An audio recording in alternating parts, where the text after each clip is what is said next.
So this is problem 12, that is to find the to show that the gears interfere and to find new pressure angle.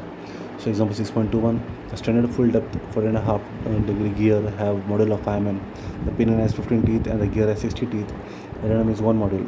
Show that the gears will interfere with the pinion. Second, should the pressure angle be increased to eliminate the interference. The pi is 14.5 degrees. The present angle is 4.5 degrees. M is 5 mm.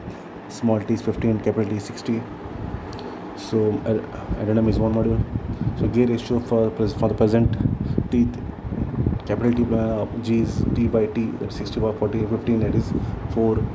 Addendum is AW and TM, therefore addendum constant AW is 1.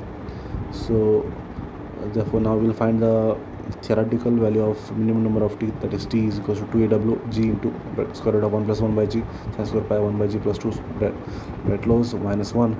Substituting the values, we have 28.6 or 29.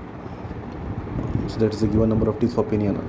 But the given number of teeth for pinion is 15, which is less than that calculated value, that is 29. Hence interference will occur.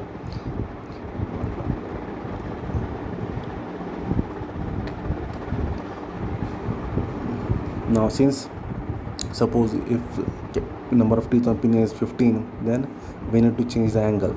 So we'll find the pressure angle, new pressure angle. So with the same formula, T equals to 2 into AW G into square root of 1 plus 1 by G sin square pi 1 by G by 2 square bracket close minus 1. So the same formula, just keeping capital T as small t as 15, 2 into AW is 1, capital G is 4, 1 plus 1 by 4 sin square pi is unknown. Now we find the pi. So simplifying, we get pi as 20.31. Therefore the new pressure angle has to be 20.31 to avoid interference.